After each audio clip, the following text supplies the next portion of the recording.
This is the Todd Capital Millionaire Podcast. My name is Charles Oglesby, also known as Todd Millionaire. I'm the founder and the director of the Todd Capital Investment Club. We have over 300 members right now. Also the founder of Todd Acquisitions, our real estate club that has four properties. This is episode number 77. Make sure that you leave us a rating or review. Those help. So iTunes, Stitcher, SoundCloud, whatever you listen to, leave some feedback on SoundCloud to give you the option to comment. So comment, you hear something you like, let us know. It'll help us know how we kind of want to direct the shows in the future. Thank you all for tuning in. The purpose of this podcast is to share the stories of successful African-American investors and business owners so that people can hear the stories of successful examples because they exist. We want people to know that business and investing are the true keys to financial success and generational wealth. With us today, we have the brother Truckin' Justin. However, his name is Keenan Hodges. Am I correct? Yeah, Keenan Hodges. My middle name is Justin. Nice. So I've been following you. You have some connections with people like Hood Estates and the good folks over there, and just the whole kind of trucking community. You guys are doing some really cool things for yourself and for the community. So I appreciate that. I'm all for uplifting us, and I feel like the more we give, the more value people get, and the more we kind of elevate ourselves. Like we don't realize, like by giving value, you kind of promote yourself in that manner. So welcome to the show. Can you tell us where you're from and give us a little bit more information about you? I'm from originally I'm from Miami. Lived in Miami up until probably around like middle school. The exact part of Miami is out of Liberty City, Miami. And that's the originating point of where my mother and father are from. And from there, one of the things that happened was in middle school, they moved up into another county north, which is Broward County. So I'm familiar with the Pembroke Pines area, which is mainly also where I lived at. But I'm a Miami boy at the core. Mm-hmm. So it was good to experience those changes because it's two drastic changes. You're going from an inner city environment, then you're going out to a suburb. So for me, what it did, in order for me to really adjust, you had to start looking at your settings and you had to start looking at what was changing around you. So, I mean, we all are familiar with the inner city environment, and then you go out to the suburbs and you see how wealth is accumulated. You see how ideals are processed. You see how different opportunities are given to other people. And that was a major starting point for a change for me. Interesting. I kind of want to harp on that before I even get into the actual show, because I think that's important. What are some takeaways that you took from the suburbs that allow you to kind of do what you're doing now? Well, the takeaways I took away from the suburbs, man, is learning how to make money work, honestly. I see how they accumulate wealth. I see how they spread wealth. I see how they invest wealth. I see how they multiply that wealth. And the whole idea was to build momentum behind what you're doing. And as Black people, we do things in a way with our money where we inherently never had it, and we don't understand how to invest, and we don't understand how to accumulate wealth, and we don't understand how the dollar works. For being in that environment, man, and going out there and seeing that whole area, man, you get to understand different things. Just investment overall, you start talking to different people out there because you're in that type of environment. They have access to a whole nother level of understanding when it comes to finances that you may not necessarily receive being from an inner city setting. So that was an advantage for me, getting to get exposure to that. And like I remember when we first moved out there, and I remember first day, I remember I tapped my mom, and we was driving through the neighborhood, and I told her, I was like, Mom, they got all these stop signs. I remember that, like, till this day. All the houses was like similar colors, and you get to see the ideal of how to retain value in real estate, and how to continue their individual growth by investing into a suburb neighborhood, which eventually over time now it's appreciated in value, and all those guys are selling those houses for 400,000 and they bought them for 150, 160, and you get the whole understanding. You get the ideal versus in the hood. Everybody's living, around grandma's house, and grandma really was the only one that owned something. And with the exception of different people in my family, and I mean, I'm kind of just trying to speak from a general sense from all Black people, more or less, that I understand that grandma typically is the only person who owns something, and we got to get to a point to where we're able to move forward from that and take those little seeds and grow. Right. That's very interesting. It's interesting because I think that certain parts of the country are different, but I am seeing a pattern where older generations kind of had a different understanding. And I don't know why that is. I was listening to a podcast today and she was talking about how like there's certain parts of North Carolina where you had these people who had professions and you had people who own property, who own their own business, and this is like years ago. And it's just interesting that like the further you get into kind of segregation, Jim Crow, you actually see more parents living together. You see more home ownership. You see more careers. You see more people going to work. Whereas now you see not as much. It's not as prevalent. It's kind of almost as though things have been degraded and they kind of need to be put back together again. One thing you said that was interesting was you said momentum behind your money. What did you mean by that? Momentum behind your money is understanding your investment. Like I stated, like they bought their houses for 170,000, and now I look at that same neighborhood and they're selling those houses for 400,000. See, they went into it with understanding that eventually this area is going to be built up and these homes are going to appreciate in value, and this is going to be, for a lot of those people in that neighborhood now, was nest eggs. They're using that as their retirement, and we have to get to a point where we understand just the simple theory of buy low, sell high. Right. Just the understanding of buying a certain area because we can see it being developed. We have to be what's the word I'm looking for? Like profit. Right. Yeah, overthink in a sense. And I mean, you'd be surprised, man. I'm 33 and I talk to a lot of guys my age or older, and a lot of guys my age still haven't bought any real estate. They don't even understand the process of buying a house. They don't understand the process of the different parts of buying a house, like your earnest money deposit and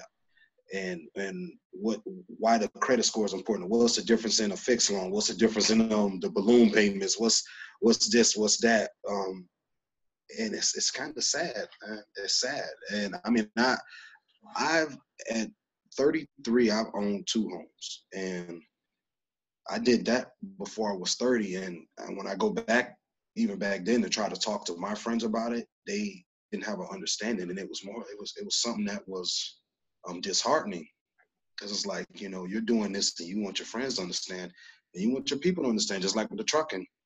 That's why I post a lot of stuff with the trucking, just to show people, hey, this is possible. Hey, we're doing this. Hey, I did it. You can do this. This is just the way to go. This is the way you build. And we have to get to a point to where we understand what's happening around us and just becoming aware financially. Why do you think that you see the world differently from the people that you're trying to get to see the world how you see it? I never had nobody ask me that. I just always had a business mindset. Mm-hmm. I always had a go further understanding. I always had a owner mentality, and I'm nationalist. So with that said, there's a difference in between nationalists and separatists. I believe that we should be building things for ourselves before we're able to do business with anybody else. And it's not to say that we need to be separate from them, but with that understanding and with that mindset, you get into the ideal that we should always own. We should always own. We should always own. And that started with me from when I was younger. And the way those things came to be is that I started to look at different things like the Rodney King riots. That happened when I was younger. And you start learning about our history. And the whole idea was that these things are able to be done to you because you don't own anything. If you're always dependent on someone else, like a job, and that's granted, like I still work a career, but I own a business. Right. So it's like at this point in my life, I'm not really dependent on my career at all. And it's just about being your own man. And I guess to answer your question, I have a plan on when all this is done, being a free man. And in the sense of us being free men. So. And I just think it's interesting because I think a part of it has to do with exposure. And when you were talking about how when you moved into the suburbs, you got exposed to these different things, it kind of reminded me of when I used to work in banking. And I used to work in banking, and you're looking at bank accounts. And so you're seeing people in their purest form. You're seeing what they have in savings. You're seeing what kind of line of credit they have. You're seeing what kind of credit cards they have. You're seeing what they keep in their checking. And so I would start to kind of notice patterns. Like Hispanics spend their money a certain way and they retain their money a certain way. Asians spend their money a certain way and they retain it a certain way. Middle Easterners do the same. I was in downtown LA, so it's a very diverse kind of climate.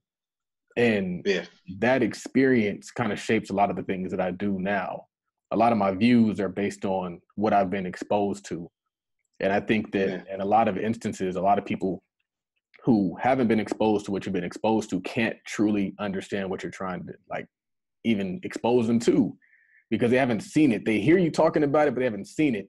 And so like now that you're showing people on your Instagram, like, hey, this is what I'm doing, I guess it becomes more real to them. And so maybe they'll buy in more now. And that was, the whole ideal. A big part of why I started showing what my truck does and, what's going on with my business week to week or day to day or just here and there is because of Pocky at Hood Estates. Me and him are cool and, we boys.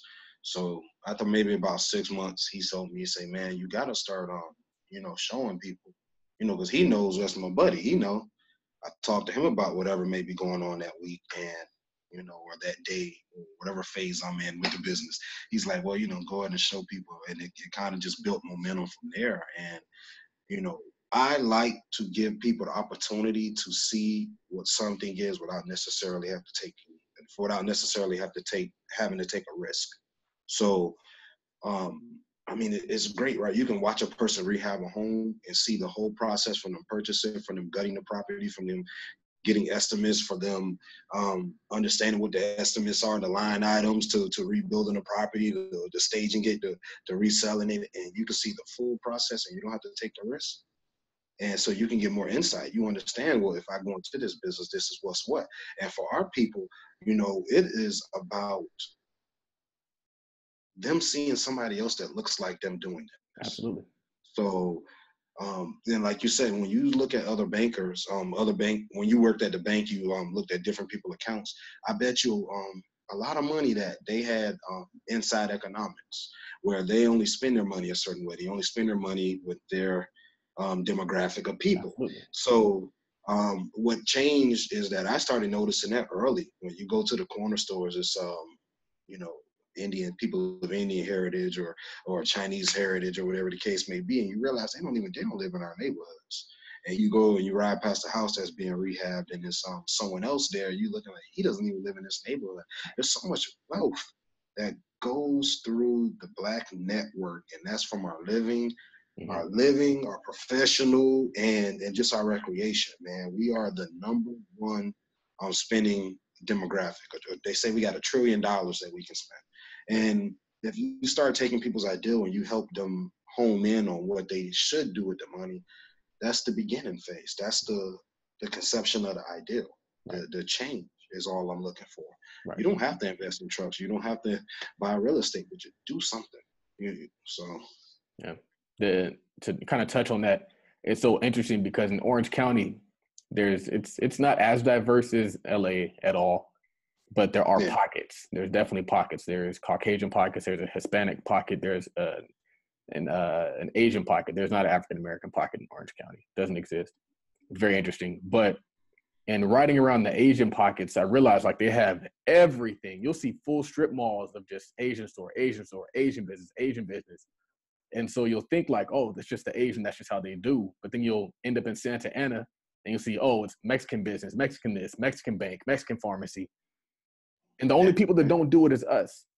And I think the reason why, and one of the things that I really try to preach first is that You have to show people that there are people who look like them doing it. That's the number one reason why this podcast exists. But it's also teamwork. And one of the things I noticed in working in the bank is you'll have the father's account connected to the son's account, connected to the daughter's account, connected to the mom's account, and they're all recycling and sharing the same money. And you'll see the same thing in the Caucasian community. You'll see the same thing in the Hispanic community, more so Asians.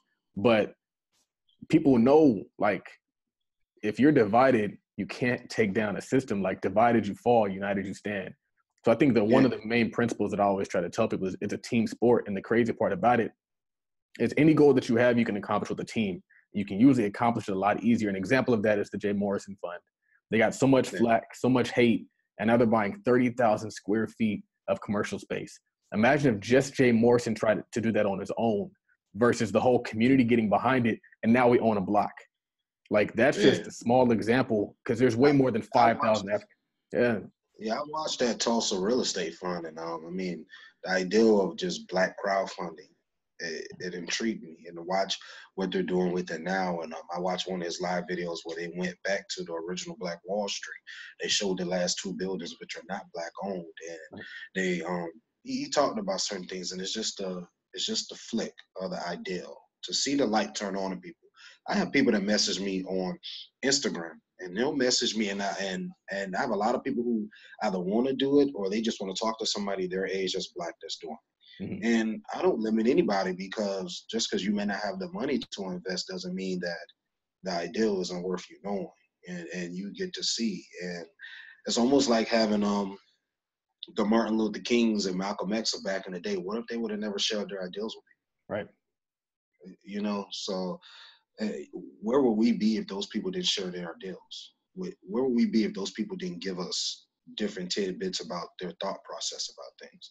And when you said about the one account connected to another account, I follow Derek Grace on Instagram. He always talks about in-home banking, and I started learning a little bit more about that, and all that is just saving your money at home, and working your money together and investing your money together. And the wife stays with the husband stays with the children, and everybody puts it in a pot. And this is what everybody's been doing other than us for the last 100 years. Yeah. And this is why certain demographics have an advantage. The crazy part about it is whenever they calculate those stats, they always calculate them by household, not by individual. And I was talking to, like, my mom, and I was telling her, like, we both have a lot of things going for us.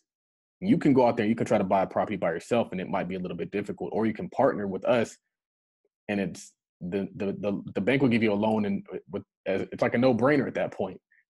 And so the crazy part about it is wealth is easy if you just do the right stuff. Like, that's the crazy part about it, is like, do the right stuff, and then wealth is easy. And it's about how you leverage yourself. And I ended up getting into trucking was a game of leverage for me. Originally, I don't know if this is going to be one of your questions, but how I originally started the truck. I'll wait. Keep it going. Well, let's do this. What I'm going to do is I'm going to stop being conversational, and I'm going to just fire off the questions. And so when we're doing that, you're definitely going to have that, because that's the very first question is, when did you get into the trucking business? So we can kind of tackle when and your story right there too.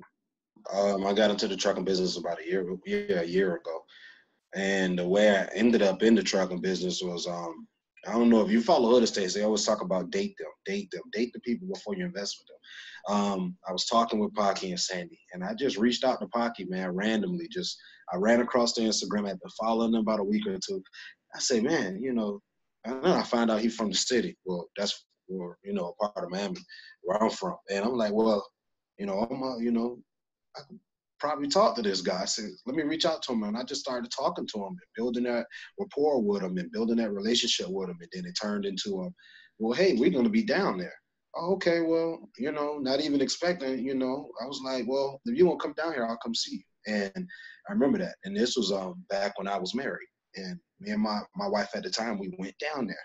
And it was just him and his family. And now me and my family. And then I met Chef Barlow there also.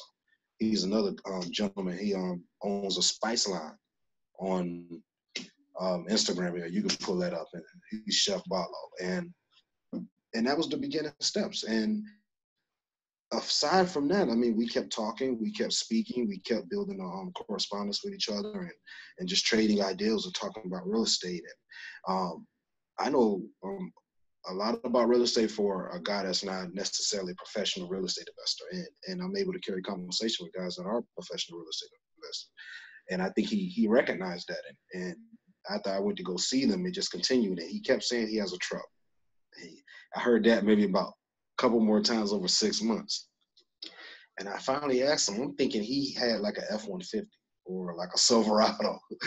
I asked him, I said, what type of truck you got? And that's when it all started. He said, well, I got a Freightliner.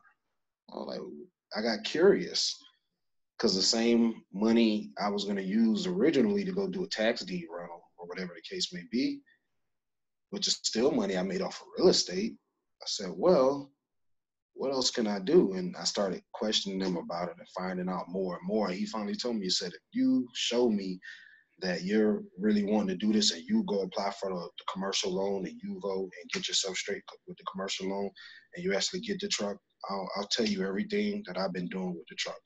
And that's just kind of how it took off from there. So that's how I got into the truck industry. If you would have told me, years ago, oh yeah, you're going to be in the logistics sector of transportation, I would have never believed you. I don't know nothing about trucks. When I bought a truck, I didn't know anything about trucks. I just knew that this is a truck and the truck makes money. So let's go through the process of. Nice. Do you actually drive the truck or does somebody drive the truck for you? No, I employ a driver, 1099 contractor, free at will labor. I pay him for his labor. And we have to understand what type of economy we're in. This isn't socialist. This isn't a communist economy. This is a capitalist economy. So in business, you have to understand the process of, I capitalize off someone's labor. And they capitalize off of me being the person that has what they need in order to generate income. I capitalize by getting paid to move a third-party logistics company's freight. I mean, it's all leverage. You need me, I need you, they need us.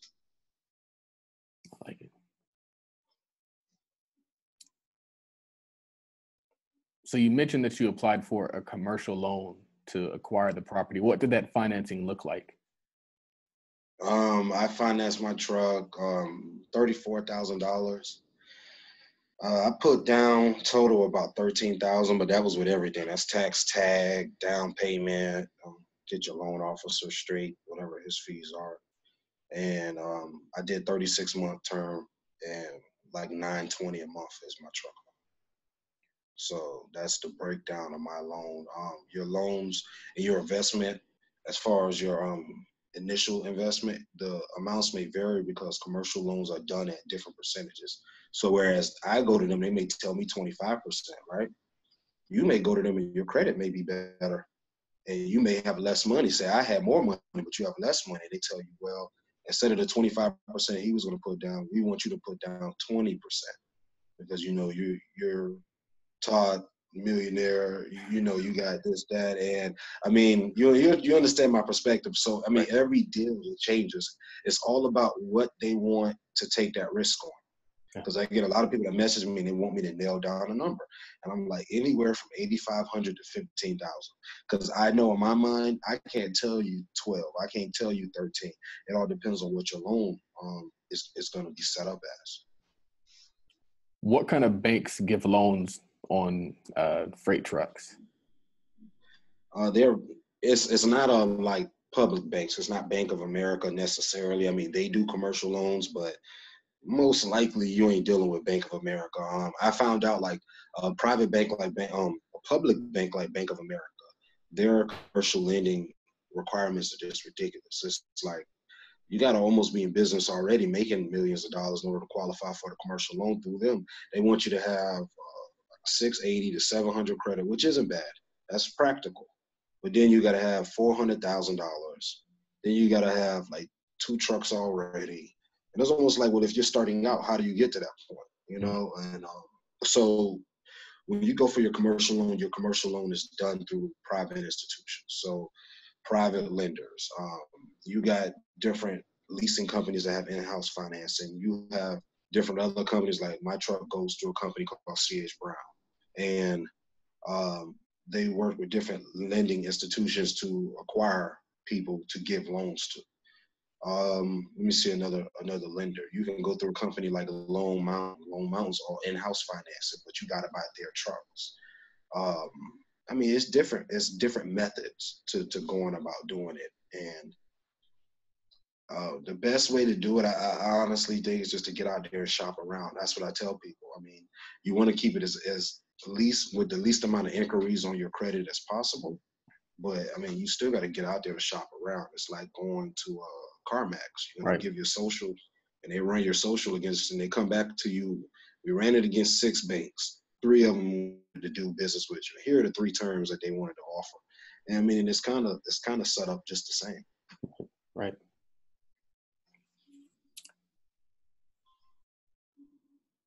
How do you determine if a truck is a good buy? If a truck is a good buy, I mean, that's a hard thing. It's a hard thing, man. I mean, I do due diligence on trucks. Before I even purchase a truck, like I'll buy a truck, and when I bought my truck, I physically didn't go see my truck. I didn't see my truck until I had already paid for it and I had tags on. It's different methods of doing business. Would you buy a home without getting it inspected first? You know what I mean? And that's the way I look at it. I send a diesel mechanic out there and go look at it. That's dope. And then send my driver to test drive it. And then, just to be safe and make sure the dealership didn't get slick, I'll pay again and send the diesel mechanic back out there, because I'm paying for it. It doesn't matter if you already did it. Go do it again. You know, I don't want you to I didn't want them to dress the truck up because they knew you were coming or something like that. And I mean, when you do it that way, it's a little bit safer because you have a professional looking at the truck. You have somebody who's going to look at it and do physical overlook, who's going to do electronic computer monitoring of it and look at what's happening. So, I mean, with my scale and the way I would buy trucks, man, I buy a truck from any state right now. It doesn't matter to me. I don't have to physically be there to do it. My whole business is 95% phone or iPad. So I think that's dope. And it's so interesting because if you want something, you find a way. And when you said that you send an inspector out there to do it, and then you send somebody else there to test drive it, that's exactly what we did when we bought our first rental property. I live in California. We bought our first property in Michigan. And we bought the property. I literally had never seen. I didn't see the property until we had purchased the property, put a tenant in place, and they had already been there for like 3 to 4 months. And I just happened to be out there, and I was out there because we had acquired another property, but we sent out an inspector. The inspector gave us an okay. The inspector was already an investor, so he knew what he was looking for. And it's just interesting. It's the same process. It's also interesting because I think that you kind of have to start thinking like that. Like being an entrepreneur is kind of like a thinking man's game. And so you have to think through your problems and you create those solutions that don't require you to be there, because if you start having to be there, then it's not a business, it's a job at that point in time. And I think with that said, people who excel in business are like solutionists. Like when I see a problem, and my mom told me this other day, it's like, when you see a problem, it's almost like you don't see a problem. Like I see opportunity. And whereas somebody else sees a problem, they're like, oh man, I'm having a problem. I'm like, well, that's just another thing for me to defeat. That's just another thing for me to come over. And for people that's looking to get into trucking and people that's looking to get into rehabbing homes or acquiring rentals, you have to get over your fear factor. You have to get over because I have a couple people that I deal with, and I talk to everybody who reaches out to me. If you reach out to me, it doesn't cost me nothing to at least text with you. To get me on the phone now, it costs a consultation now, but a lot of people are scared, man, and I don't get the fear. Yeah. I don't get the fear. I'm I'm fearless when it comes to certain things, man. Yeah. Because you know what else scares me more than not doing that is not being successful. Continuing to work a job, not having a business, continuing to go somewhere and be dictated to. That terrifies me. And what terrifies me even more is my children doing that. And so I'm more prompt to just jump out the plane, man, and just try it. And when I tell people that I don't even go look at trucks, they're like, man, you don't even go look at trucks? No, you know what I do? I pull it up, I see if they got it, I call them, check the lot number, make sure it's still there. My next call is going to be to the mechanic. I need you to go down there and look at a truck. And I'm telling you this fast, but this is just how I'll do this. How quick I'll get answers. Because I'm about getting answers today, yesterday, not about getting answers tomorrow. I need answers now. So the second I hang up with them, I'm already calling. Go ahead and go down there and look at it. Bill me accordingly. Here goes my and give me the invoice, let me pay it, send me the report. Okay, that looks good. Call back to the dealership. I'm interested. Yeah, that was my guy that went to go look at it. Okay, I got a driver coming to you tomorrow.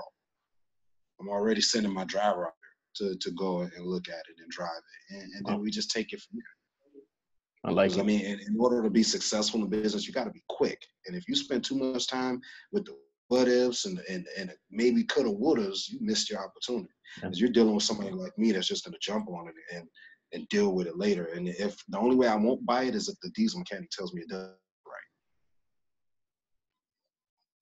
right. I like it. How many trucks do you own right now? I have one truck right now, and I'm working on a second one as we speak. So I figure I have my finances together, down payment, got all that together. So I'm processing my second truck.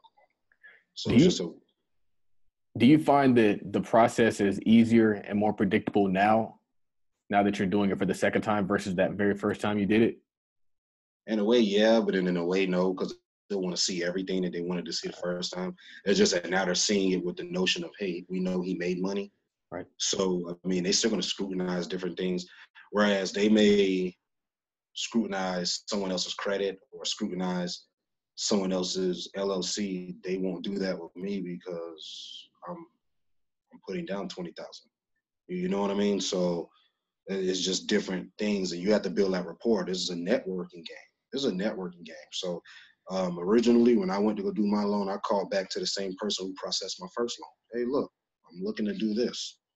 I'm looking to do that. I mean, first year wasn't perfect, but hey, I made money. Right. I got paperwork I can show you. I got, account information I can show you. And I mean, from the second I expressed what I wanted to do, that person was on board. They're like, well, we can get you financing. Don't worry about it. And you give me financing. You haven't even looked at anything. We got you. Don't worry about it because they want your business. Interesting. Yeah. Man, so I'm going to go here, but I really want to go there. You mentioned that you mentioned an LLC. Are you buying it in an LLC, or are you buying and transferring it to an LLC? Are you buying it in an LLC with a personal guarantee? That's what they're going to do for people in their first truck. They're going to require you being on there as a personal guarantor. So you're going to buy it through your LLC. It's going to be your LLC name, but you will be on your truck to catch that truck if you default. Right. Before it default back on you. So, I mean, most people that I deal with, that's 95% of the people I deal with is, new guys, of course. They're just understanding the ideal. So a lot of them are on their trucks with personal guarantors. And what I do is I consult now. Now I consult. So as I go through it with people and I explain it on the process, I tell them that I don't comment on two things. I won't comment on telling you how to spend your money, any of your finances. I won't comment on that. And telling you how to run your business, I won't comment on that. Because I can tell you not to buy a $50,000 truck, but you feel like that's the best thing for you to do, and you go do it. That's not my decision. That's your decision, because that's back again to your finances. So yes, you will most likely be a personal guarantor in your first truck because they want to take the gamble on you. This isn't Capital One. This isn't Bank of America. This is Garcia and Garcia, in-house financing. So, and the whole understanding is like you yourself, you're building a rental portfolio. Let's say you leveraged all that, borrowed against it. Now you can be financing your own trucks. You could be your own leasing office. You could be underwriting your own loans with your own money. And it's just crazy to think, that's essentially all it says, is that a bunch of guys with money started an LLC, got a leasing group, hired loan officers to underwrite their loans. So that's what you're doing. So I know some people pay outright for their trucks. I mean, one, that's a financial thing. I don't get into that with my people that I consult for, but it's all on what works best for you. For me, I like building a payment history and building up something to have validity off of. You know what I mean? And I think that's important. I mean, yeah, you could have an asset that's paid out, but if you don't show you got payment history, it's essential to building credit. And that's when, even on your personal credit, it's great to pay it off, but you want to show that you can maintain it and pay it responsibly every month. Right. So that's the key to having a successful trucking business. This business is built off cash and credit, man. Cash and credit. I'm telling you, and I'm learning this as I go through. These big guys have the money, and their money got them more credit, and their credit made them more money. And the money they made with their credit has made them more credit, and it's just crazy. It's crazy, man. So you mentioned that your first year wasn't perfect. What are some of the obstacles that you overcame in your first year? I overcame changing drivers. That was first off, because I changed third-party logistics companies. I changed the first one I was on. I now run my truck through a company called Landstar. So that was one part. And just understanding, there's different ways of doing this. It's different ways of going about this. And I mean, you choose the way that's best for you. The way I go about it now is I dispatch my own truck. So I could be on their load board looking for loads, cent per mile, time, pickup, time of drop off, type of freight, the weight, the whole nine. I'm in control of what my truck is doing.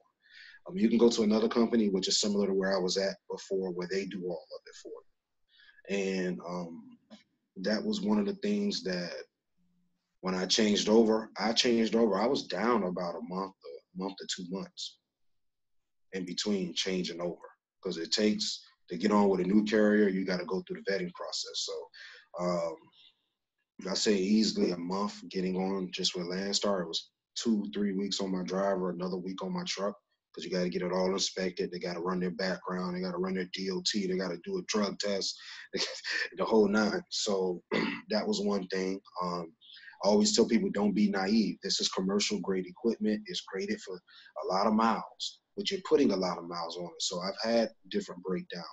I've had different things just give out.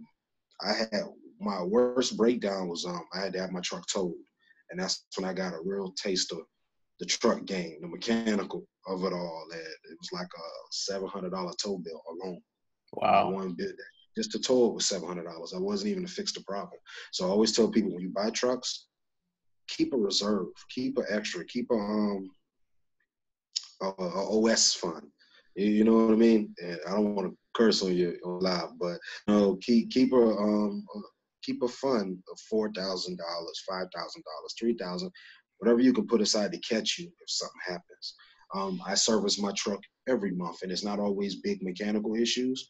But I'm also the type of investor, because, I mean, that's what I am. I invest in transportation equipment, where when I put it in for one thing, my mechanic automatically knows to look it all over. If I'm coming in for the oils, if you have my truck, look it all over. Because if it leaves there and it breaks, I'm going to be calling you. Like, well, why didn't you catch that? Because it was just there for 2 days. You had it, though, 2 days. You didn't look it over. And it's about making people accountable. If I pay you money, I'm paying you for a certain service, and I'm paying you this money for a reason. So you have to be able to stay ahead of the game. So you mentioned a third-party logistics company. Is that pretty much a company that like gets you routes and all that stuff, or what is that? Yeah. Third-party logistics companies are just freight brokerages. That's all they are. It's the same. That's using in the same idea as a real estate brokerage. They go get the real estate broker's license, and you have agents working under you. And those agents, you can sell a house yourself, but those agents sell a house, you get a cut. And everything those agents do, essentially, that's the same thing. You have a freight broker.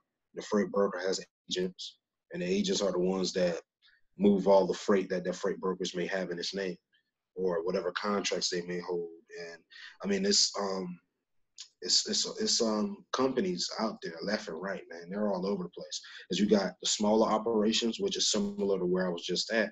Then you got these mega operations, which is the company that I'm at now. And I mean, it's a wide spectrum of choices there for people. Because like for someone starting off, I wouldn't recommend going with the company I'm at initially. I like to go with a company that dispatches, because what that did for me is it gave me the opportunity, the space to learn. It gave me the space to sit back and understand what's happening, and the who, what, when, why. Why are you doing this? And what's that? And learn all the different moving parts of the machine. So after about 6 months, 7 months, I was ready to go and do my own thing. So, I mean, there's levels to this, and you can do it that way. You can do it this way. You can go big and go get your own authority. And when you get your own authority, you're getting a gross number of everything, but you have more overhead. And I mean, we can talk about different ways to invest in trucks for the next 2 hours, and how things work. It's just different methods. The way I do it, it's less overhead, but I feel as though I'm getting 70% of the money, versus before I might have only been getting maybe about 40, 50% of the money. But if you go get your own authority, you're getting 100% of the money, but you got to pay the cost to be the boss. Right. So, I mean, I always tell people, learn what you're doing before you expand and spread yourself thin. It's okay to run under a carrier. It's okay to run under a third-party logistics company. Do it for a year or two. Get comfortable and just build your fleet. And then you go get your own authority and try it out. And then if that doesn't work, at least you were familiar already with where you can go back to. Where do you store your truck? That's like a age-old question, right? That's a big thing in the trucking industry. Like, where do you store your truck? I get that question a lot. I store my truck at my driver's house. He has a space in front of his house where he can park the truck. But in the event that he didn't have that, you would have to pay for your storage. They have different lots, there are secure lots. You pay for that. It's a monthly. You can park at truck stops. This is why when you drive around, say you're driving, going down to your career or your business, you see random semi-tractors just sitting on the side of the road. You notice the truck's been sitting there 2 or 3 days. That's why. Because he may not have nowhere to park it. So, I mean, that's more or less like a logistics partner, like how you're going to run your business. And I always tell people, different perks. As I look to hire a driver, I'll be asking them, hey, where do you park it? Where were you parking that last truck you drove at? What's your living situation, man? You living in an apartment, or you got a house, or you got a house, huh? You got room in front of the house to park that? Because it's less cost out your pocket. Right. And that way, he keeps that truck with him at all times. Nothing can happen to that truck if he keeps it within his reach. So. So I'm going to fire through some questions. I might repeat something we talked about, but that's not a bad thing, because usually when that happens, we pull out more important information. So the first question is, how do you staff your trucks or your truck? I don't want to get into it, because like I said, I do consulting for Hood Estates platform. Okay. Right. I have the trucking master class. So it's some stuff that I can like touch on, but then and that's what I kind of figured.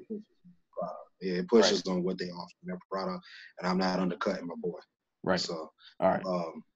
It's different. It's different job form boards. It's different labor boards. It's different methods. They have recruiting agencies. I've even talked to somebody recently who found a lead on the driver by going and just knocking on the driver's truck that was parked and just introducing himself and talking to him. Because who knows drivers, Right. They know if that guy wants to be out. They know that guy's looking for work. They know if he wants to stay out 4 days, if he wants to come home, or if he wants to be out there 2 months. So, I mean, it's different methods to finding your labor. How do you maintain your trucks? monthly maintenance. And it's like building a rapport, right? Whenever my truck gets back to Jacksonville, if it needs something, like I know this next time when he comes in, we're up for the preventive maintenance, which is the PM service, which is the oils and the filters being changed. Build a rapport with a mechanic and just keep that going. And because like I've been dealing with my mechanic now a year, he trusts me more than he would trust somebody else in the sense like if I go get work done and say, because like I got work done there and he's closed Saturday and Sunday, and he finished the work Friday, and I'm expecting not to get my truck until Monday to process payment because he's not there. He calls me from his cell phone. He's like, "Hey, I left the keys such and such place. Go get the key and tell your driver to take the truck. Just call me Monday and just pay me. It's $2,000 bill." And I mean, this is what you start doing. Like I spoke about the lender. I called him, "Hey, look, I'm going to buy another truck. This is what I got to put down." He don't know what my credit looks like. He don't know what happened. He don't know if it went up. He don't know if it went down, but I can get you financing. The mechanic, go ahead and take your truck. I know you're good for it. You got to start building a rapport because this is going to go into the the long standing of your business. Mm-hmm. And relationships. This is why I do Instagram. You never know who you're going to meet. You never know who you're going to talk to. And we got to get to a point as a people where we start networking. So I actually forgot what your question was now. But it's all good. It's good. Like I said, that's why I ask these questions because it causes the conversation to go deeper, even if we repeat the question. And that's what you did, which is helpful. Yeah. Was there any fear when you considered getting into business for yourself, considering the investment? I mean, it's always that ideal, like, oh yeah, I could lose all my money, or this may not work, but it's almost like if you don't try, you'll never know. Right. If you don't try, you'll never know. So for me, like I said, I have more of the personality, and that's why, like me and Pocky from Hood Estates, that's why we get along, because he's similar to me. I'm more or less like the type, hey, let's try it. What if it don't work? We won't know unless we do it, right? Like it could work and we make a lot of money, or it could work and we lose our money, but we never know. You'd be right back where you were in the first place. Yeah. I mean, what's the fear? What's the fear in that? You should be more afraid of staying in that same place or that same position financially, or I'm all about freedom. So for me, I have an aspiration to die a free man. When it's my time to go, I don't want to have to be thinking, oh, what happens? You can't give your job to your children. I have 2 children. You can't give them your career. You can't, and I see guys where I work at and their daughters and sons work out here. And, just a personal idea of myself or personal thought of myself, I'm like, man, you failed them. Like you can't give them a job, dude. Like you got to be able to give them a business, or you got to be able to give them a job within your infrastructure. So yeah, it was no fear. I'm more afraid of not doing it, and that's just a personality trait of an entrepreneur. That's the difference in between a entrepreneur and an entrepreneur. Right. Like I told you before, while you're thinking about it, I'm just gonna go do it. If it don't work, then I'll be the dummy. I'll be the test pig. I'll be the lab rat. But if it works, I was first. And I figured this out, and now look at what worked. And now we got to take it to the next level.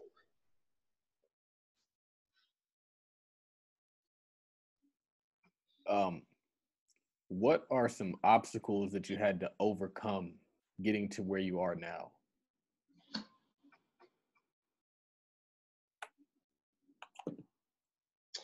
Obstacles I had to overcome. You know what I had to get better at was I recently went through a personal thing, and I had to get better at saving the money, and making sure it's like, okay, hold on to this money.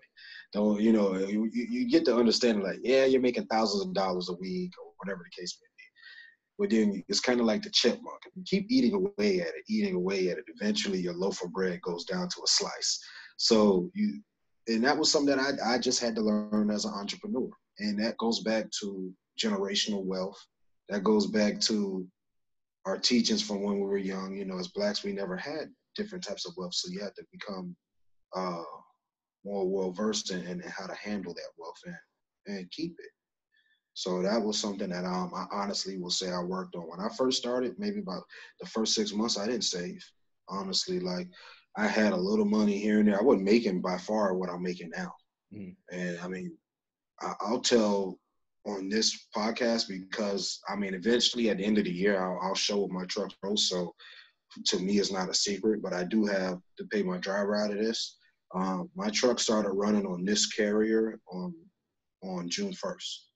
And we're now, what's this, October 8th, 9th?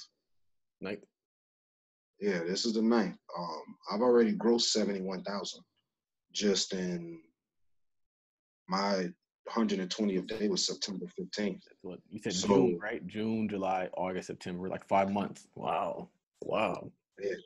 So, and I mean, that's my gross. I netted something different, but Right. because we give a percent to our carrier. But that's money that I made. I didn't have to leave home. That's money that I made. I didn't have to go slave. That's money I made, and I didn't have to work on a slave ship, man. And this is what I call jobs. And I mean, if you ever hear me say slave ship, I'm talking about a job. Man. All it is you just over broke. I don't care how much money you make. And we have to get to a point of our own liberation where we start to take a stand for our own future. And I mean, yeah. So with me, the biggest change was learning because I had strong money management skills, but I'll say I fine tuned every little hiccup or issue I had with learning how to be accountable for my business. So just like my baby now, when something happens, I gotta have the money to catch it. Mm-hmm. And when something happens, I gotta have the money to pay the driver. When something happens, I gotta have the money to do what I gotta do. I gotta renew my tags, and this is something like I always preach to guys who come to me. They're like, "Oh, I want to talk to you about trucking," and then I say, "Okay," and we get into the whole conversation. And that's something I always tell them: put money aside. Put money aside because it's not about one truck; it's the 10 trucks that I'm thinking about. And if you never save, you never can get to your second truck. If you never can save, you never get to that 10th truck. So this is the whole ideal because even at moving at a slow rate, you'll move beyond a person that's moving at a fast rate, not saving. So Absolutely. It's so funny because I was in this McDonald's in Orange County, and you look up and you see the picture of the owner, and it's just some dude with a bow tie on. I went to another McDonald's in Orange County, and it was the same picture of the same dude. This dude owns multiple McDonald's in Orange County, and I was blown away. But I realized at a certain point, if you do business right, your business funds the growth of your business. The most difficult McDonald's was his first one. The second one was bought by the first McDonald's. The third, fourth, fifth were bought by the other McDonald's. it's momentum. That's you putting momentum behind your money. You know, and that's what I meant when I said earlier, you got to put momentum behind your money. It's a domino effect, man. If you're not saving, you know, and the thing is, and it's not living frugal. And that's the thing, like I always get people, so what are you saying? Like, don't buy myself shoes and clothes. Like, no, that's stupid. I'm not saying that, but don't go take your money and go pay a $10,000 vacation when you know you only made $12,000. We have to stop spending our money in an ignorant way. And it just sickens me the way we spend our money. And you know, I get on Instagram and I see Jordans, guns, cars, Jordans, strip club, guns, cars. It's like, dude, It's it'd be like we're in a different if we, race to see how fast we can blow it. yeah, man. And it's almost like, oh, man, I forgot the quote Dame Dash had said. It was something like, no, it wasn't Dame Dash. It was a quote that I read on Instagram and it stuck with me. It was like a Jewish guy calls the African community a good investment because he knows they'll never save their money. And it's just it's sad, man. It's sad. Like even my daughters now, I have a 3-year-old, I have a 1-year-old, and I don't give my 3-year-old is mainly. When she comes to me for money, you have to provide out a service or a product. Her product is a toy. So either you're gonna perform a service, you're gonna clean off the couch, right? Or you're gonna sell me a product. Now you gotta sell me a toy. So go find me a toy if you want this dog. I like it. So she comes and brings me the toy. She understands that that's my toy. Don't give me this toy and take this money and come back for it. And I mean, I'm exact about this for a reason, because you have to be serious about your financial literacy and understanding what makes a dollar and what breaks a dollar. Right. So now when she sells me her toy, I take it and I put it up on the top shelf in the closet. And she's street, but I'm just getting her to understand it's a service or a product, service or a product. No money is free. No money is free. So now when you work in the service, you're working a job technically, or you're offering a service to your own business. But you get to understand this is how you make money. Nothing's for free. And I think that we have to go back to, you know, business 101, money management 101, a lot of us, man. And it's almost scary that it's 2018 and, you know, everybody's not like, you know, you and I understand how the money works, man, how to buy homes, how to manage your credit, how to move forward. That's the only way you're going to get your freedom. That's the only way you're not going to be under somebody's thumb. That's the only way you're going to own a truck. That's the only way you're going to get into rentals. And oh yeah, so I started the truck business, right? Because I was originally going to take a hard money loan, and I've sold 2 homes, and I invested twice with a contractor on the property when I was living up north, and I made money. I made money off the appreciation of my homes. I made money off the investment with the contractor. So when I was going to do a hard money loan, the points and percent was just so ridiculous. You know, your first hard money loan, and that's the misconception, right? Everybody thinks that it's hard to get a hard money loan. They'll give a hard money loan to anybody. They'll give it to you. It's not the fact of whether you're going to get it, it's the fact of whether you should accept it. And the points and percent was just so ridiculous. So I sat back one night and I was just thinking in my mind, I'm like, I got to build leverage. So I started the trucking business. And that's when I started talking to Pocky more about his truck and understanding it, because it was a new idea to me. And I just became curious. And I don't care what the truck makes. I don't care how much money it makes. I did all this just for leverage. That's it. So when I go back to get a loan, a hard money loan or whatever the case may be, I'm worth $300,000 on paper.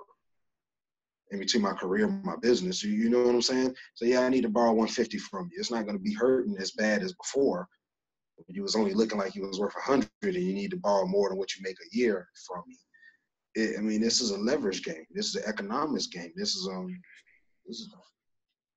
That makes sense. That's dope. That's the only reason I started the trucking. That's the only reason I started trucking. That's really dope. Well, I mean, I can build another revenue. I can build another stream of income. Once the truck's always going to be taken off. Trucking is never going anywhere. What I'm going to do with the truck money is I'm going to take it. I'm going to get into fully doing my own rehab projects, and I'm going to be doing that. Then I'll have my truck business going. Right. So, and from that, then you can start building up your tax deed rental portfolio. Yeah. I mean, just different things, man, and multiple streams. They say the average millionaire has 7 streams of income. So you at least need 4 just to play the game. So that's dope. People honestly laugh at me when I tell them I don't care what my truck makes. I don't, it doesn't, to me, because I'm not using it for that. I'm using it for leverage or something else. So going forward, what's the plan for the company? What do the next 5 years look like for you? Buy more trucks at a responsible rate of time. You know, too much expansion will kill you, but not expanding at the right time will stunt your growth. So, like, I mean, realistically, I think I could have done another truck 3 months ago. But like I told Pocky, I was talking with him, I'm not necessarily in a rush. I want to grow at a responsible rate and just continue to grow and continue to let this money pay for more trucks and take that and just do something else with it and continue to grow this business. Right.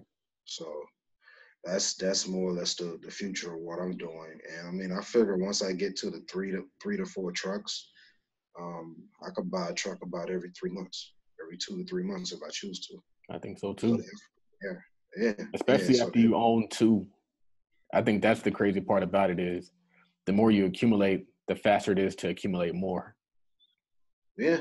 And you got to have a stronghold in what you're doing. And for me right now, the stronghold is I understand the market. I understand what's happening. I understand the industry. That's most important. Right. See, I can now go and get my own authority because I understand the process of owning your own truck and go for the grocery if I want to. And the crazy part about it is, it's kind of like with anything, like you get better at it the more you do it. So like your knowledge of the industry has likely expanded and grown so much more a year later than where you were before, even knowing all that you knew before you got into the industry, because now you have boots on the ground. Now you really, really know it because it impacts you. Yeah. So it's a way different experience. And you're dealing with it on your day to day, and you're like me. I become infatuated when once I get an idea and I start putting it in my brain and start thinking about it, I become infatuated. So I watch YouTubes. I read articles. I go and read the statistical findings of different things for transportation. How far have we gone up this year for drivers? What percent have we gone down? What's the average owner operator? Well, what are they averaging this year? Did that go up or did that go down? Is the cent per mile going up? What region of the country is growing? What cities are growing? Why? What holiday are we in? I mean, there's different things that go into when that freight's going. Like when the hurricane went to North Carolina, FEMA had crazy loads going out there. And I mean, you got to kind of jump on the wave and understand what's going on. And what I want for our people to understand is that, you know, one day, like this time Millionaire Show, this could be like a big syndicate. You know what I mean? And we got to start getting behind our people and getting this information now. I don't want to get with you when you blow up. I want to get with you now that you got, you know, 5,000, 10,000 people behind you. You know what I mean? And it's like the crowdfunding. It's the Tulsa real estate fund idea. That's the conception of we need to be working together. I have a lot of people that hit me up on Instagram. And it's just like you hit me up, right? You didn't know me, I didn't know you, but I responded right back to you. The reason I'm at Landstar, which is where I run my truck out of, I watched a YouTube, and I kept watching this guy's YouTube about Landstar, his truck. He dropped his number. I called him. I built a rapport with him, you know, and he just helped point me in the right direction and gave me any questions, answered any questions I had. So, and this is a capitalist economy. We have to understand that without business, without your LLC, you're not free. You're not even recognizable. I mean, in this country, you have to have a business. You have to have something. This country, and that's the crazy thing, this country wants you to own businesses. They want you to capitalize. They give you tax breaks. They give you incentives to capitalize off something. And a lot of people are just at the point now where they're afraid. And all I want is to inspire people. And I mean, it's not just Black people, period. I just want to inspire people. I have a lot of people from a lot of different backgrounds, man. And it's just to inspire people. This is possible to do. And just because, I mean, and I'm no different. This is possible to do. If I'm doing it, you can do it. I can teach this to a 5-year-old. I mean, this is it's simple, it's easy, and it's just getting through the first steps. And once you get over that fear, and now I'm like kind of touching on all of the issues we talked about throughout this, you get over that fear, get yourself out there, and just try, because the worst that can happen, it doesn't work. So, yeah. Crazy thing about it is kind of like the 50 Cent quote. He says that when you put yourself in position to where you have no choice but to succeed, you tend to succeed. Yeah. I'm going to fire off these last few questions. First question is, who is somebody that you look up to and why? Somebody I look up to. Man.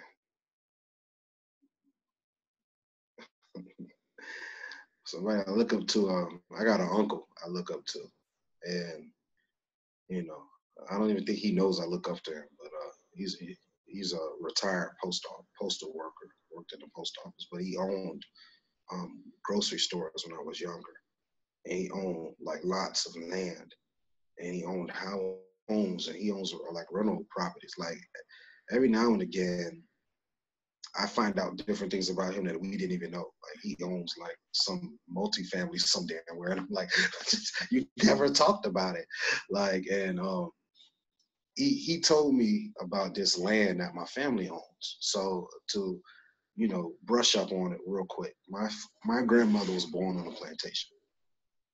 So this is in Georgia. So there's a street in Georgia that we go to. All my family lives on it, and it's always been like this. And it never dawned on me that we owned that land. He told me it's like 867 acres of land. And what happened was that when they abolished slavery, my family went back and bought the plantation. So that land that my family's living on was the plantation's land. And it's a big road that goes through. Everybody on there is my cousin or my uncle or my aunt or my other third cousin or whatever the case may be. And it's just about us owning. It's just about us, getting ourselves together. And he talks about hundreds of thousands of dollars like it's nothing.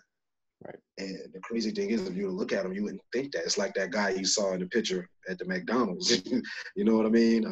You would never think that. It isn't the flashy guys who have money. It's the guys who are so relaxed. It's like that picture of Bill Gates and Mark Zuckerberg. Then the caption was like, "Not a Gucci belt seen in sight." Right. Those are guys who got real money. And I don't look at money as something that gets me, a certain lifestyle. Money to me is nothing but a tool. It's nothing. It's similar to a hammer or a screwdriver or a wrench. And I think when you get to that mindset with it, then it starts working and you start using it as a tool. Absolutely. All it does is build. It can either build for me or it can destroy. And I look at them like little soldiers. Before I spend my money, they go out to war. What happens if your soldier loses a war? It dies. You never will see it again. What happens if it wins? It captives soldiers and brings back. For now, you have a bigger army to work. That's all I look at money as. That's dope. I get no other joy out of it. I don't desire to ride in fancy cars. I don't desire to live in a big mansion. First off, I don't want to live in a house that I can't clean necessarily. Like I gotta spend I mean, this is how I look at it. I guess when I started changing my outlook on money is when I started advancing. Right. Absolutely right. Man, this question is kind of irrelevant now. Well, before I go on that, there's a point I wanted to make that I like that you said, and that your truck is more so about leverage than it is about the actual income it makes. I think that's a very unique mindset to be in. I think a lot of us are looking to acquire rental properties or looking to acquire a business so that we can attain a lifestyle. And I think that what's important is also to acquire these things for power and control and, in your words, leverage. I think that's true power. That's true equality, in my opinion. So I think that's really dope that you said that. I never heard anybody speak about acquiring an asset without the financial motive, meaning the immediate financial motive being priority number one. Most people, that's their goal, get the cash flow. Think about it. One truck ain't gonna make you rich. You know what I mean? One apartment building ain't gonna make you rich. One multifamily ain't gonna make you rich, but you gotta start somewhere. Right. And the power doesn't come until you have 100 units. You know what I mean? The power doesn't come until when you have 10 trucks. Now I can go to Bank of America and be like, I got 10 trucks. I got a 750 credit score. I got more than 400. At that point, you got 10 trucks. That's when you start having indestructible wealth. That's when you can't get rid of it. If you have one truck, you could not have enough money saved up, come into a repair issue, and you're like, dang, now I'm sidelined for however many months, and I don't have enough money saved to handle this issue. But if you have 10 trucks, if you sacrifice, you just keep accumulating more trucks, more doors. At that point, you can't lose it because you always have. If one truck goes down, you got 10, you got 9 more running. If 2 go down, you got 8 more running. It's not even that. When you get to that type of wealth, people beg you to take their money. People beg you to process loans for you. People beg you to do business with them. And it's almost like the ideal when you get to that pivotal point in your credit where you start noticing all of those Visa cards start coming in the mail. Right. They beg you to take their business. And that's when you know you built it to a certain point. And I think that different demographic of people, they've been understood this, man. They've been understood leverage. They've been understood how money works in group economics and group knowledge sharing. All I am was a data bank of knowledge sharing ideals. I'm a politicker. If you want to share an ideal, I got time to listen. If you want to know my ideal, I got time to speak. That's wealth. That's a currency. Absolutely. And we have to start learning from each other. So. All right. So you can answer this question or you cannot. I think it's a kind of cool question. I took it from somebody else's podcast. And the question is, what is the most outrageous thing that you have purchased since you kind of started seeing the numbers you've been seeing in the trucking business?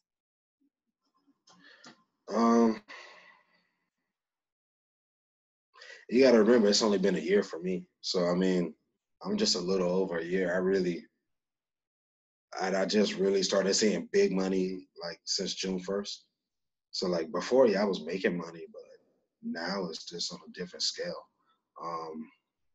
What have I bought? I don't see, and then here's the thing, like it's on what type of individual are you dealing with. I'm not moved by materialistic items. Mm-hmm. So I don't really have anything that I bought. I don't have anything. Like I do stuff for my children. I mean, best believe they're set. They do what they want to do when they want to do it. If I see something for them, I will get it.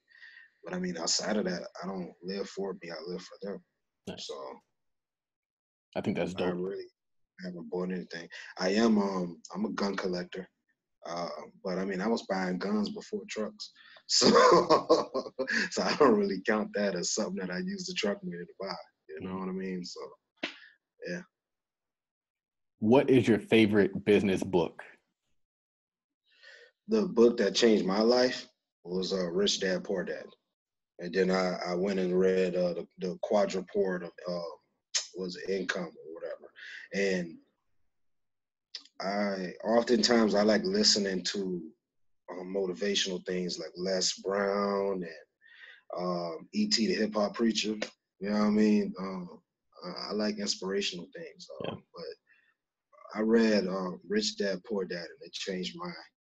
It didn't. It changed it, and it instilled what I already knew. Right. So, yeah, I read that book. I read E.T. the Hip Hop Preacher. He has a book. I read his book. That stuck with me. And you know what I do a lot of? I'll go somewhere. I'm a people watcher. So I'll go somewhere that got like influential people around it. Maybe like I used to go to New York. So I would walk down on Wall Street. And I'll just watch different people and watch how they move, and watch what they're wearing, or watch the type of watches they got on. And I know it's kind of scary, right? A black guy sitting there, maybe smoking a cigarette, just looking around, but I blend in.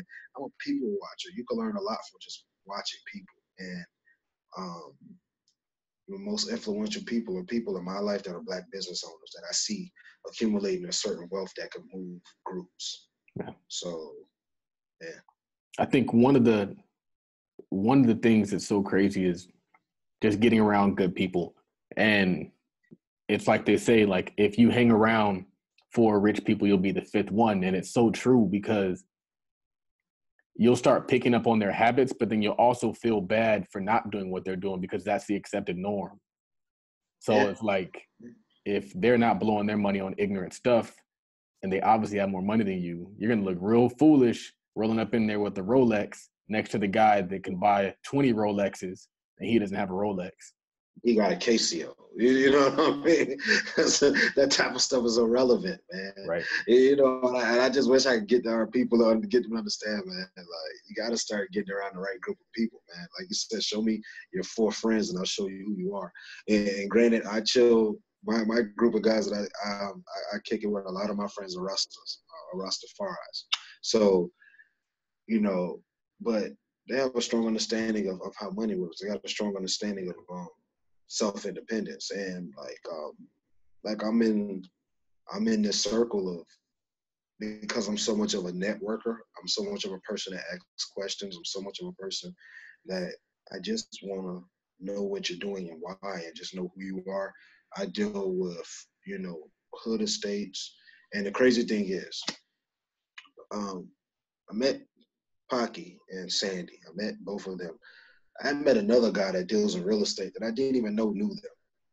I didn't meet him through them. And when I was talking to him, I was talking to him about something. He mentioned Pocky's name. I said, well, he said, yeah, the guy live in Jacksonville. I said, what's his name? He said, Pocky. I said, well, I know that guy. And so, because I'm a networker and I enjoy being around other people that own businesses. I enjoy being around other people who are about teaching and you may have an ideal that works, and I may have an ideal that works. And if we trade ideals, we might have a super ideal that works, and we both can do it. And it's just, I enjoy being around people that's doing the same thing I'm doing. Yeah. And oftentimes I find myself saying things that are contradictory, but when you're in that type of circle, the contradictory thing that I may say is that money doesn't matter, because to me, money doesn't matter. Money to me is just a tool. It doesn't give me, not to be foolish or say any satisfaction, but I don't get the same joy off of that, because that's not eternal. You know what I mean? Money's going to come, money's going to go. If you let that dictate your personality, or if you're going to be happy or sad, you're going to be controlled your whole life. So I kick it with a lot of people. I socialize with a lot of people that own businesses. So, and they're Black people that own businesses, and they're willing to tell you what they're doing, and they're willing to trade ideas with you, and they're willing to, go sit down and eat. Like I said, oftentimes when other states come down here, I'll go kick it with them, and I'll go sit with them, and it's just a family-oriented vibe. Sometimes we're not even talking about business. We might just be joking around and kicking the shit, but I mean, you got to get around those group of people, man. And I don't knock anybody for, trying to elevate themselves mentally. I talk to a lot of people on Instagram. You want to talk to me? Talk to me. I'm available with the text at least, and understand. And you got to be able to get around that group of people that's going to push you forward. Got to be able to do so. I mean, guaranteed, if you talk to most people who are like hugely successful doing things, they had a group of people around them that pushed them. Like, Steve Jobs had to have guys around him that pushed him. Bill Gates had to have guys around him that pushed him. Jay-Z had to have guys around him that pushed him. Mark Zuckerberg did it for a reason. Who's his circle? You know what I mean? You're doing this podcast, right? Who's your circle? Somebody pushed you to do this. Somebody kept you in the right mind state. And because I have that belief, when I deal with people, I hold them accountable. If I see you doing something that's out of the character of what we need to be done, and a certain type of lifestyle we're trying to acquire, I ask you, why are you doing that like that? Why don't we put all that energy towards the podcast? Yeah. You know what I'm saying? So, it is what it is. I get great joy out of doing what I'm doing. And I think I do this because I'm happy. I do this because this is what I enjoy doing. It's not the money to me. It's just the fact that I'm actually in the trucks. I actually like dispatching my own trucks. I like having an employee. You know what I like doing? I like when I call places and they say, who's the owner of the business? And I say, me. Yeah, I'm the owner. Yeah. Justin, I'm the owner of the business. Just little things like that, man. It's a joy that I get when I find when you do stuff that you love, it never feels like work. When you do stuff that you love, you never feel like you learned enough. So. That's awesome. Last question is, what does wealth mean to you? Wealth means being able to pass opportunities to my daughters, being able to give them and afford them certain opportunities that, inherently we were never able to receive from our parents and their grandparents and thus forth. I would consider myself wealthy if when my children get to the age of 17, 18, that I can look them in the eyes and tell them they never have to go work for nobody. You're going to work for daddy, and you probably going to be working for real, but you don't never have to go put your name on a job application. I want my daughters to be collecting rents from 15, 16. They understand the process of buying a home. At an early age, I'm going to add them to my credit cards. They will have credit, and that's what I measure wealth. And as long as I can be able to, I want to buy them homes when they get married or when they graduate college. Just say, hey, this is your home. You can live in it, pay your college out of pocket, or you can sell it and pay for college. And I just want to, that to me is wealth. It isn't materialistic thing. I don't get caught up in different things like that. I find that a person that values materialistic things is a poor person in spirit. So that's just my look on it. That's awesome. This turned into a really good show. I knew it was going to be good, but I think we covered a lot of things. I mean, we definitely covered the trucking business, but we also covered a lot of like just wealth talk from beginning to end. So I appreciate you for coming on the show. Where can people find out more about you and anything else that you're affiliated with? My Instagram is my number one source of contact, man. You can follow my Instagram at Truckin, TRUCKIN _Justin, JUSTIN. I always send, even if it takes me a day or two to respond, I always try to respond. So either that or, reach out to the Hood Estates platform, man. They got great products over there. I'm going to tell you guys something, like Hood Estates are good people. And it's not, they're just successful in what they're doing, but I honestly believe the reason they're successful is because they're good people. They have a group of people around them that are genuine, and they're genuine people. And you got to be in a circle of people that you can build with from that standpoint. Because I'm a spiritual person. I'm an energy person. If I do something and it don't feel good with my energy, I can't be a part of it. And to be successful in business, you got to be able to, follow through with good spirit, man. Don't do it if it don't feel right. If the business is hurting your soul, get out of it. You know what I mean? Don't let it cost you your soul. Ain't nothing worth that. So, yeah, I was nervous originally about this interview. I don't know. You're only the second person I had an interview with. So it's like, for me, it's weird when people want to interview me now or ask me certain questions, because to me, it's not like, you know what I mean? Absolutely. It's just a truck. And I have a lot of people that question me, a lot of people that want to know. A lot of people have asked me for different interviews or whatever. And I mean, I guess I'm still getting used to that deal. But to me, I'm not doing nothing. It's kind of like you are where you are, which is further than most, but you aren't where you really want to be. So it's like you feel like, are you there to really be interviewed? And I honestly, I definitely, for me, if somebody approaches me and they're like, I want to talk to you about what you've done, like at a certain point, I feel like, okay, this is cool. But now I'm like, now that I've kind of stepped into different things, especially talking to the people on the show, it really shows that there's way more to go. So, but and like you said, like, am I where I want to be? I know I'm going somewhere, but did I have a person say they want to talk to you? It's like, well, did I do enough for you to want to talk to me? Like, am I doing something? And I guess it's like, for me, I'm still looking at it as, I'm little old Keenan. You know what I mean? But that just shows you how pivotal what I'm doing and what you're doing and what Hood Estates is doing and what Chef Balo's doing and what ML Billion is doing and what House Hunter Nita doing, what Charm City Buyers is doing, man. All these are Instagram handles that I just named out. All these are Black owners. All these are Black business owners. They're in different parts of business, and our people need to see this. Like, maybe if I didn't see them doing it, I might have not did it to this degree, or, we got to see it, man. And I just want the most for us and the most for our children. So it all starts with us. It all starts with our understanding and our deals. So, 100%. So this has been another episode of number 77. I think we definitely hit it out the park with this episode. If you guys are interested in joining either of the investment clubs, we are officially opening the real estate side of the club. So as you guys make your requests, we'll fill you in on the details of how that works. Remember to remember to subscribe, remember to give us your ratings and reviews on iTunes, Stitcher, and leave comments on SoundCloud. This is Charles Oglesby, also known as Todd Millionaire, episode number 77, signing off.